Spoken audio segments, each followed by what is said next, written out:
Assalamualaikum warahmatullahi wabarakatuh. Selamat malam. Jadi kebetulan video ini lagi di take malam hari ya. Jadi salam sejahtera untuk kita semua. Kembali lagi di video pengajaran Abscape. Nah, kali ini teman-teman berada di video materi pembelajaran keluarga. Nah, sebelum kita mulai, sebelum kita masuk ke materi, perkenalkan dulu. Mungkin untuk teman-teman yang udah bergabung di Abscape udah cukup lama, udah nggak asing lagi sama saya Rani Suryotami. Teman-teman bisa panggil saya Rani. Nah, jadi saya adalah tutor keperawatan keluarga dan kali ini kita akan membahas materi keperawatan keluarga dengan soal-soal tentunya sekaligus ada pembahasan. Nah, saya akan bahas kira-kira untuk video kali ini 5 butir soal. Nah, jadi teman-teman nanti bisa langsung lihat pembahasannya dan juga ada sedikit tambahan yang akan saya sampaikan nanti di pembahasan. Nah, mungkin untuk pembukaan segitu, kita langsung ke pembahasan soalnya ya. Nah, yang selanjutnya, sebuah keluarga mengeluhkan pengasuh orang tua mereka yang tidak mengerjakan tugas dengan baik. Nah, awalnya ia bekerja dengan sangat baik. Semenjak kesehatan orang tua mereka menurun, pengasuh bekerja lebih dari 7 jam sehari. Terkadang tidak tidur sama sekali ketika berjaga malam, dan keluarga biasa, karena itu adalah tugasnya, dan dia tuh sudah digaji. Pengasuh mengatakan dirinya mulai stres dan lelah dengan pekerjaannya, tetapi keluarga dan orang tuanya tidak mau pengasuhnya diganti.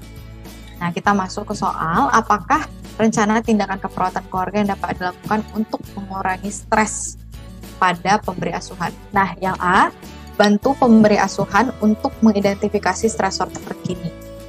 Nah, ini jelas ya untuk tindakannya pada diagnosanya jelas terjadi masalah pada pemberi asuhan, berarti ketegangan peran pemberi asuhan. Nah, untuk rencananya, bantu pemberi asuhan untuk mengidentifikasi stresor terkini. Kita lihat selanjutnya, bantu pemberi asuhan mengevaluasi stresor yang dapat dan tidak dapat dikontrol untuk mulai mengembangkan strategi-strategi. Kemudian yang selanjutnya, dorong asuhan untuk mendiskusikan kemampuan coping yang digunakan.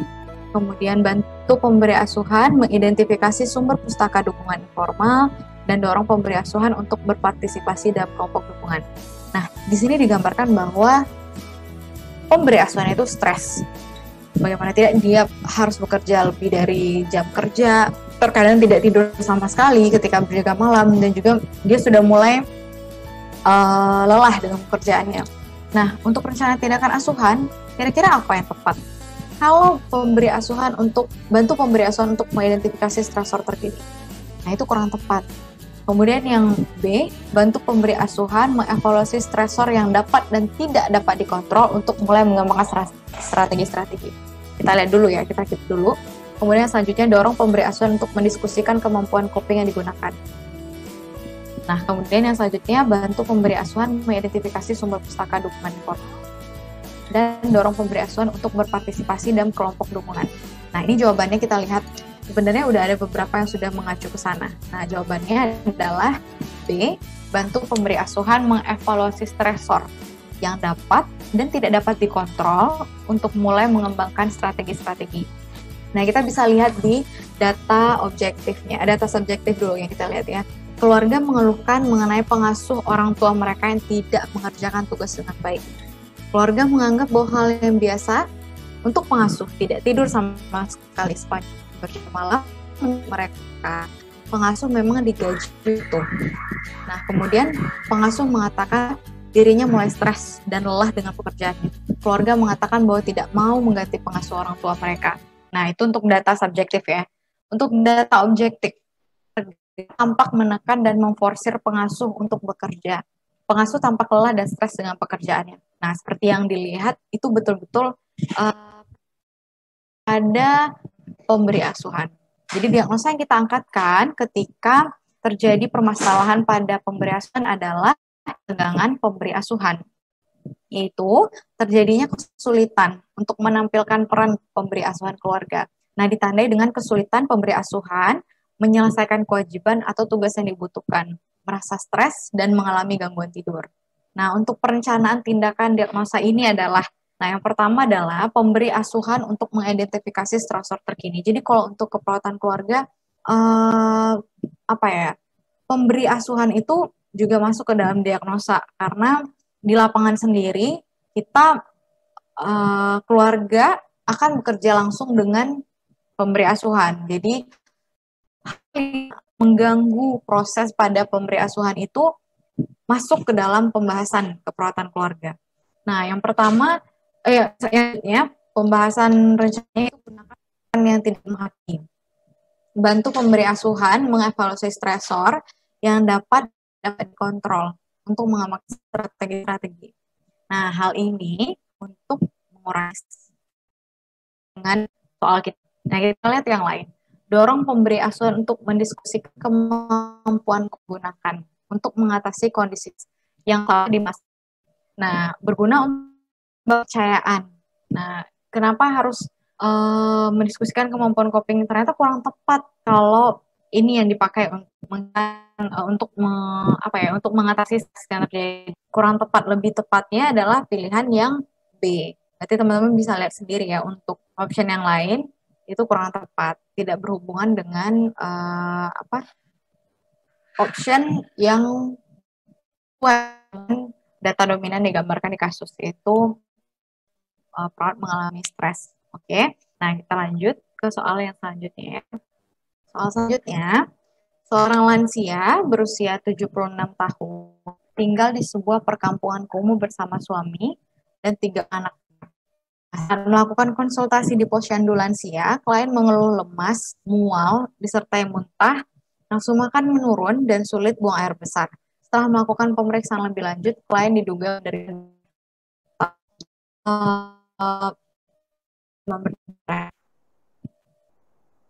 Nah, yang pertama kita lihat untuk pertanyaannya, apakah tindakan keperawatan yang tepat pada pasien? Opsi yang pertama yang memberikan penyuluhan tentang penanggulangan demam berdarah. Kita lihat dulu data dominan yang digambarkan di kasus seperti apa. Kemudian yang B, memberikan informasi terkait diet sehat, nutrisi, dan makanan yang yang E, memberikan informasi terkait demam, dan D, membawa klien ke puskesmas terdekat, dan yang terakhir memberikan penyuluhan tentang 3M.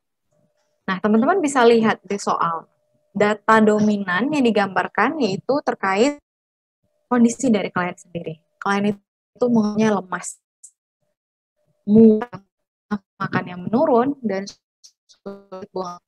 Nah, dilihat dari keadaannya berarti kira-kira apa tuh tindakan keperawatan yang tepat? Nah, kita lihat jawabannya ya. Dan B, memberikan informasi terkait diet sehat, nutrisi, konsumsi makanan yang berserat. Kenapa begitu? Karena dari soal yang digambarkan itu data yang prioritas untuk ditangani terlebih dahulu berkaitan dengan masalah nutrisi dari klien. Jadi kalau di keluarga, atau sebenarnya bukan di keluarga aja sih, tapi di seluruh lini perawatan, pasti apa-apa itu dilihat dari masalah prioritas, masalah yang paling potensial klien atau pasien kita kan. Kalau dari data yang tersebar, itu kita sebaiknya harus memberikan edukasi pada klien terkait diet sehat, nutrisi, dan pemberian makanan yang berserat. Nah, juga dilihat untuk diagnosis, jadi kita menentukan seperti apa penentuan prioritas tindakan keperawatan, kita paling awal yaitu kebutuhan fisiologis. Jadi kita lihat berdasarkan ketentuan dari Maslow. Nah, yang pertama yaitu kebutuhan fisiologis, meliputi masalah respirasi, sirkulasi, suhu. Ya, kalau di keperawatan gawat darurat itu ABCD ya. Terus kalau untuk poin yang kedua, kebutuhan keamanan dan keselamatan, yaitu masalah lingkungan, kondisi tempat tinggal, terus pakaian, perlindungan, bebas dari infeksi dan rasa takut. Kemudian yang ketiga, kebutuhan mencintai. Jadi bukan hanya sedetail itu keperawatan. Hal-hal seperti itu juga dibahas. Itu meliputi masalah kasih sayang, seksualitas, afiliasi dalam kelompok, hubungan antar manusia. Kemudian kebutuhan harga diri, meliputi masalah respect dari keluarga, perasaan menghargai diri sendiri, kemudian kebutuhan masalah aktualisasi diri, meliputi kepuasan terhadap lingkungan. Jadi menandakan bahwa kita betul-betul menangani klien ataupun pasien itu secara holistik, betul-betul keseluruhan, menyeluruh. Jadi tapi prioritaskan terhadap fisiologisnya terlebih dahulu yang benar-benar mengancam. Oke. Nah, selanjutnya berikutnya. Nah, pada saat perawat melakukan kunjungan pada sebuah keluarga binaan, pos rawatan sindrom Stevens-Johnson 1 hari yang lalu, klien masih sulit untuk berdiri sendiri karena masih lemah. Keluarga mengatakan bahwa selama di rumah sakit, pasien hanya dibersihkan menggunakan kain basah dan tidak mandi. Nah, itu udah kelihatan tuh permasalahannya seperti apa yang digambarkan di dalam soalnya. Apakah tindakan yang tepat diberikan kepada keluarga? A. Ajarkan teknik Mika-Miki atau miring kanan miring kiri. Kemudian ajarkan teknik relaksasi. Yang C. Ajarkan keluarga teknik ambulansi pada klien. Yang pasien di tempat tidur. Dan yang E. Ajarkan keluarga teknik massage punggung. Nah, terlihat bahwa masalah yang diangkatkan adalah pasien itu lemah, sulit untuk berdiri sendiri. Kemudian pasien itu hanya dibersihkan menggunakan kain basah dan tidak mandi. Berarti yang bermasalah adalah masalah hygiene. Jadi option yang kita pilih adalah teknik memandikan pasien tempat tidur. Nah, jadi keadaan misalnya kayak kita bisa lihat pasien dengan sindrom Stevens-Johnson itu beberapa ada yang harus betul-betul istirahat dan tidak bisa bergerakan. Sehingga kalau berada di lingkungan keperawatan keluarga, mungkin keluarga yang mengasuh pasiennya, dan kita harus mengajarkan bagaimana cara atau teknik apa yang harus diajarkan kepada keluarga untuk untuk memastikan keadaan pasien untuk tetap berada dalam keadaan yang baik gitu. Nah, jadi untuk pasien ini dia diperhatikan bagaimana, apalagi pasien yang lemah terus tidak bisa bangun, mereka pasti ada keadaan yang harus sebagai perawat kita harus memastikan bagaimana sirkulasi mereka, sehingga tidak mudah dekubitus, jadi aliran darahnya tetap lancar, dan kita harus memberikan bersih juga. Bagaimana cara untuk memberikan latihan juga pada pasien. Nah, di kondisi yang digambarkan di kasus, pasien ini mengalami keadaan yang sulit untuk berdiri sendiri, juga masih lemah. Sehingga pasien dianjurkan tindakannya seperti kayak mandi parsial atau mandi sebagian tempat tidur. Nah, mandi ini tindakan keperawatan yang dilakukan pada pasien untuk bisa dilakukan ketika masih berada di rumah sakit atau pasien sudah berada di rumah gitu. Nah, untuk tempatnya sendiri biasanya dilakukan di tempat tidur atau tempat yang lebih dianggap pasien aman untuk kesejahteraan pasien. Nah, jadi teman-teman bisa lihat ini apa. Nah, bisa lihat apa aja yang harus dibutuhkan kan, persiapan alatnya. Nah, alatnya kurang lebih sama seperti yang teman-teman tahu, seperti apa yang di rumah sakit atau seperti apa di rumah kita siapkan, kayak air, washcloth, sabun, handuk, dan lain sebagainya, tergantung dengan. Terus persiapan pas juga prosedur, kita juga harus kontrak dulu. Terus persiapan tempat, yang penting tadi prinsipnya ruang atau tempat yang sesuai lah untuk kenyamanan pasien. Kemudian untuk pelaksanaan itu kita harus juga privacy.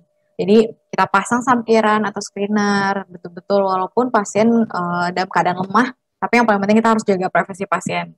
Terus kita cuci tangan dan lepaskan alat-alat bedside pada pasien dan buka pakaian pasien bawah dan atas, taruh di tempat yang sudah. Oke.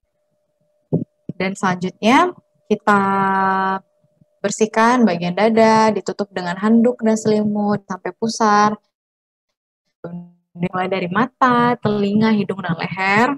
Kemudian kita bersihkan lengan.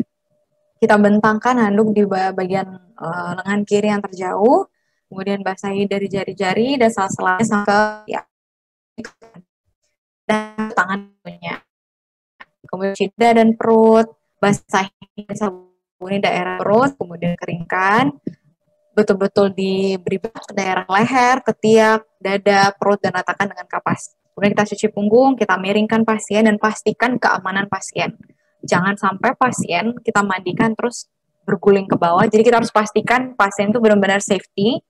Bentangkan kalau seandainya pasiennya itu punya tempat tidur, kalau di rumah sakit tentu kita punya safety path untuk pasien. Nah, kemudian kalau di rumah kita harus pastikan posisi pasien itu benar-benar aman. Ya, jangan sampai niat kita baik untuk memandikan pasien justru akan mencederai pasien. Ya, nah kita cuci bagian untuk mencuci punggung, kita miringkan pasien, kita bentangkan handuk di bawah punggung, kita basahi dan sabunin daerah tengkuk, bahu, terus punggung, pantat dari atas sampai ke bawah, kemudian kita keringkan, cocok dengan minyak pada otot tulang belikat, leher, dan sepanjang bahu. Terus dibedaki dan lakukan pukulan kecil dan pelan dengan pinggir tangan dimulai dari bawah kedua sisi tulang belakang. Oke, untuk memastikan juga karena dia untuk melancarkan sirkulasi darahnya juga. Kemudian telentangkan pasien dan bahu untuk memakai baju bagian atas, turunkan selimut sampai habis. Terus kita cuci kaki, kemudian mencuci bagian bawah, kemudian bantu pasien memakai pakaian bagian bawah. Dan jangan lupa setiap kita habis melakukan tindakan pada pasien, kita rapikan kembali tempat tidur pasien, pakaikan kembali alat-alat bedside monitor dan rapikan alat-alat. Dan jangan lupa untuk dokumentasikan hasil tindakan dan cuci tangan. Oke. Nah, itu cukup clear ya untuk teman-teman. Bagi teman-teman yang udah di lapangan pasti udah tergambar ya gimana cara kita memandikan pasien secara parsial. Karena itu pada pasien biasa di pasien internet atau pasien-pasien yang parsial, saya pasti kita lakukan tindakan untuk memandikan pasien untuk menjaga hygiene ya. Lanjut ke soal. Nah, seorang perawat melakukan pengkajian pada suatu keluarga. Hasil pengkajian, keluarga menyatakan bahwa bila ada anggota keluarga yang sakit, mereka akan membawanya kepada orang pintar atau dukun. Menurut keluarga, dukun tersebut bisa menyembuhkan berbagai macam penyakit daripada membuang waktu berobat ke rumah sakit. Nah, kita sebagai orang medis tentu enggak ya, ini ada hal yang terganggu tentu. Nah, apakah tugas kesehatan keluarga yang terganggu? Nah, kita tahu bahwa tugas kesehatan keluarga itu ada 5, teman-teman. Nah, kita lihat dulu. Yang pertama yaitu menggunakan fasilitas pelayanan kesehatan. Yang kedua, mengenal masalah kesehatan. Yang ketiga, memutuskan tindakan yang tepat bagi keluarga. Yang keempat, memberikan perawatan pada keluarga yang sakit. Kemudian yang kelima, memodifikasi lingkungan keluarga untuk menjamin kesehatan keluarga. Nah, kita lihat soal keluarga ada anggotanya yang sakit. Kemudian anggota keluarga yang lain lebih percaya kepada dukun. Berarti mereka biasa menemani anggota keluarga yang sakit dengan membawanya ke orang. Mereka lebih percaya kepada dukun daripada membuang waktu berobat ke rumah sakit. Nah, berarti apa yang bermasalah? Nah, kita lihat yang pertama, ada masalah kesehatan menggunakan kita masuk ke tugas kesehatan dulu ya secara berurutan. Yang pertama yaitu mengenal masalah kesehatan dulu. Mengenal masalah kesehatan itu adalah sejauh mana keluarga itu tahu tentang masalah kesehatan yang terjadi pada keluarga. Oh, sebenarnya dia tahu nggak sih keluarga itu anggota keluarganya kenapa? Apakah dia tahu apa yang terjadi pada anggota keluarganya? Seperti itu. Itu di poin masalah kesehatan. Kemudian selanjutnya membuat keputusan atau memutuskan tindakan yang tepat bagi keluarga ya. Itu sama kayak membuat keputusan. Nah, itu yang harus kita kaji terkait tugas kesehatan keluarga itu adalah sejauh mana keluarga memiliki pandangan terhadap kesehatan yang terjadi pada anggota keluarganya. Maksudnya status kesehatannya seperti apa. Apakah keluarga punya stereotip negatif terhadap kesehatan? Terus apakah dia punya kurang percaya terhadap pelayanan kesehatan? Itu tuh. Kalau hal-hal semacam itu terkaji, misalnya dia memiliki masalah kepercayaan kepada pelayanan kesehatan, itu masuk kepada poin memutuskan tindakan yang tepat bagi keluarga. Kemudian poin selanjutnya adalah memberikan perawatan pada keluarga. Itu poin kita runut berdasarkan tugas kesehatan keluarga ya. Memberikan pertolongan ke anggota keluarga yang sakit. Itu seperti ya apakah keluarga ketika ada anggota keluarga yang lain mengalami gangguan kesehatan, apakah keluarga memberikan tindakan yang tepat kepada anggota keluarga tersebut? Apakah dibawa ke perawatan kesehatan atau ke tempat yang lain? Kemudian poin yang keempat adalah mempertahankan suasana rumah yang sehat. Nah, ini bagaimana cara keluarga mempertahankan keadaan rumah yang sehat, ventilasi bagus, terus space-nya itu cukup luas sehingga tidak terjadi kalau ada anggota keluarga yang sulit melihat atau rentan jatuh, lebih terminimalisir seperti itu. Dimodifikasi keadaan rumah menjadi kondisi yang betul-betul ideal untuk kesehatan anggota keluarga semua. Kemudian yang selanjutnya adalah menggunakan fasilitas kesehatan. Nah, seperti apa keluarga meyakini apakah ada gangguan pada anggota keluarga terhadap ada gangguan dari salah satu anggota keluarga, apakah keluarga memahami adanya gangguan pada salah satu anggota keluarga terhadap cara mereka menangani hal tersebut, menangani bagaimana tindakan yang terjadi pada anggota keluarga yang mengalami gangguan kesehatan, seperti itu. Nah, coba kita lihat dulu untuk jawabannya. Nah, kita lihat di soal, seorang perawat itu melakukan pengajar pada suatu keluarga. Nah, keluarga mengatakan bahwa mereka lebih memilih kepada orang pintar atau dukun. Ini saya bacain lagi soalnya ya. Menurut keluarga, dukun tersebut bisa menyembuhkan berbagai macam penyakit daripada membuang waktu. Nah, dari hal yang sudah Rani jelaskan tadi, berarti keluarga memiliki gangguan pada tugas perkembangan keluarga di poin fasilitas pelayanan kesehatan. Karena keluarga tersebut memiliki ketidakpercayaan pada fasilitas pelayanan kesehatan dan tidak tepat memberikan tidak tepat memberikan tindakan yang harus yang harus disupport kepada anggota keluarga yang memiliki masalah kesehatan. Jadi untuk poin fasilitas pelayanan kesehatan ini, kemampuan keluarga dalam memanfaatkan sarana kesehatan yang perlu dikaji adalah yang pertama, pengetahuan keluarga tentang fasilitas kesehatan yang dapat dijangkau oleh keluarga, terus keuntungan dari adanya fasilitas kesehatan, kemudian kepercayaan keluarga terhadap pelayanan kesehatan yang ada, seperti yang dibilang tadi. Apakah keluarga memiliki istilahnya kayak krisis kepercayaan terhadap pelayanan kesehatan yang ada gitu? Apakah kita juga di poin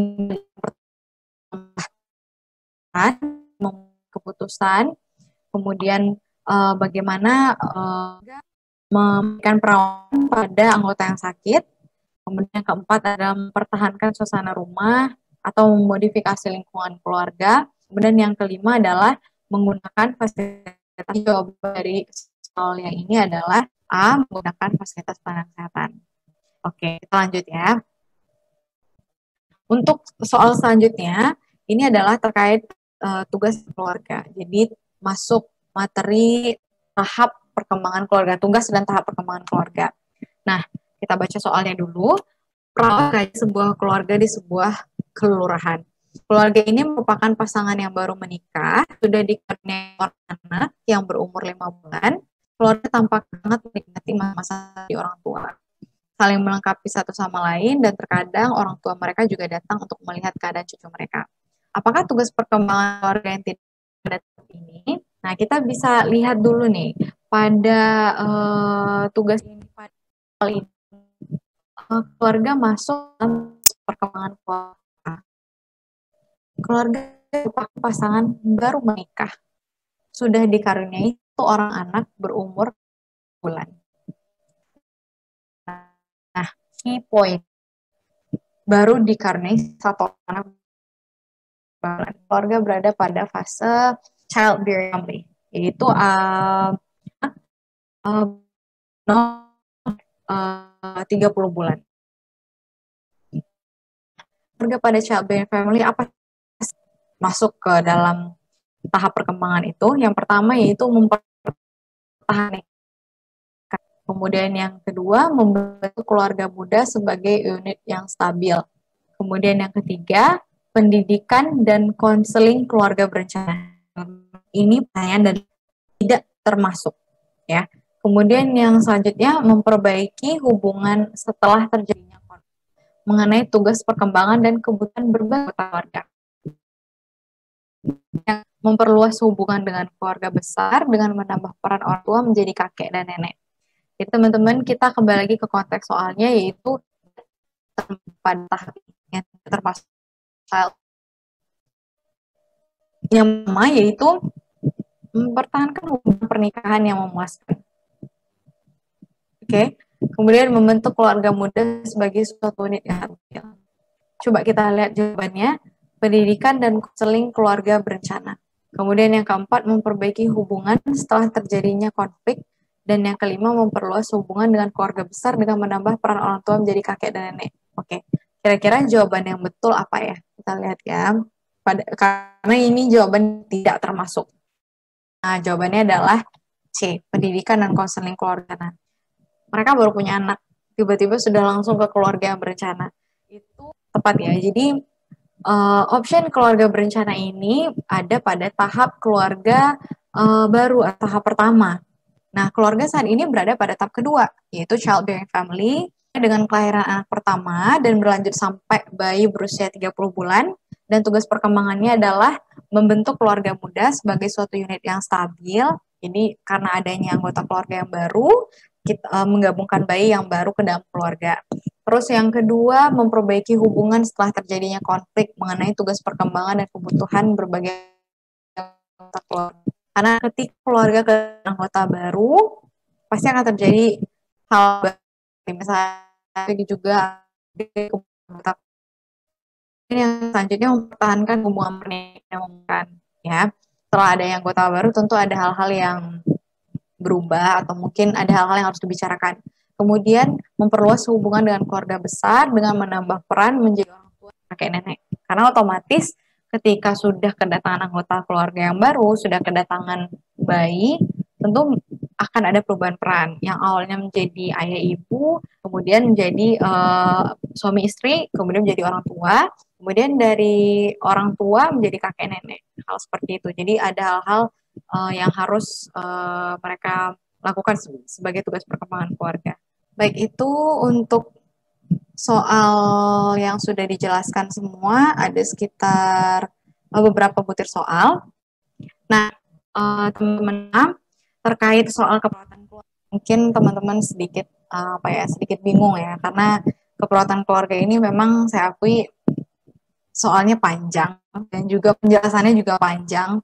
Pemahaman teman-teman untuk ini juga betul-betul harus holistik menyeluruh, sehingga satu soal dengan pembahasan itu betul-betul berkesinambungan. Jadi untuk bisa tahu, saya kan dulu, karena diagnosa keperawatan keluarga juga harus teman-teman paham. Nah, untuk jelaskan ini, rata-rata soal yang terkenal, soal-soal yang sering kita bahas, soal-soal yang ultimate gitu ya, sering keluar di keperawatan keluarga, teman-teman punya gambaran lah. Jadi untuk membaca soal yang kira-kira apa sih soal yang harus saya betul-betul harus saya kuasai, soal-soal terkait apa yang harus benar-benar saya tahu, sehingga teman-teman jadi lebih mudah ada gambaran di keperawatan keluarga yang katanya soal susah itu. Dan harapan saya teman-teman bisa lebih menganggap keperawatan keluarga bukan sebuah materi yang sulit, bukan materi yang menyusahkan, karena panjang materinya, panjang penjelasan dan juga soalnya. Jadi teman-teman diharapkan bisa lebih tahu tentang keperawatan keluarga, diagnosanya, fungsi keluarga, tahap perkembangan keluarga, dan hal-hal tentang seperti rencana tindakan dan hal-hal yang lain yang dirasa perlu ya untuk keperawatan keluarga. Nah, teman-teman sekalian juga mudah-mudahan untuk selalu tetap semangat, karena keperawatan keluarga ini juga salah satu materi yang mendukung teman-teman untuk kompeten. Jadi mudah-mudahan bisa dipahami, mudah-mudahan bisa tetap semangat untuk mencapai kompetennya, terus berusaha, karena tidak ada usaha yang mengkhianati hasil, dan kompeten ini sangat penting buat teman-teman sebagai seorang tenaga kesehatan, perawat. Kompeten itu sangat penting untuk mencapai keinginan teman-teman selanjutnya. Apakah itu akan melanjutkan hal-hal yang lain atau nanti bekerja di rumah sakit. Jadi sangat penting. Jadi jangan patah semangat, semangat terus, jangan menyerah. Jadi sampai ketemu di pertemuan selanjutnya. Semoga kompeten. Saya akhiri. Assalamualaikum warahmatullahi wabarakatuh. Have a nice day.